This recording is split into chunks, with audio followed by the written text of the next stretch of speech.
கோவை விமான நிலையம் வந்தடைந்தார் தமிழக முதலமைச்சர். கோவை மற்றும் பொள்ளாச்சியில் நடைபெறும் நிகழ்ச்சிகளில் பங்கேற்பதற்காக தமிழக முதலமைச்சர் சென்னையில் இருந்து தனி விமானம் மூலம் கோவை விமான நிலையம் வந்தடைந்தார். விமான நிலையத்தில் முதலமைச்சருக்கு திமுக தொண்டர்கள் உற்சாக வரவேற்பு அளித்தனர். விமான நிலையத்திலிருந்து கார் மூலம் தற்போது திருப்பூர் மாவட்டம் உடுமலைப்பேட்டைக்கு செல்கிறார்.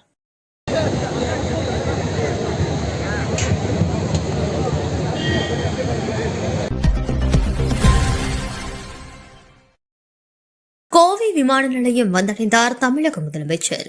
கோவை மற்றும் பொள்ளாச்சியில் நடைபெறும் நிகழ்ச்சிகளில் பங்கேற்பதற்காக தமிழக முதலமைச்சர் சென்னையில் இருந்து தனி விமானம் மூலம் கோவை விமான நிலையம் வந்தடைந்தார். விமான நிலையத்தில் முதலமைச்சருக்கு திமுக தொண்டர்கள் உற்சாக வரவேற்பு அளித்தனர்.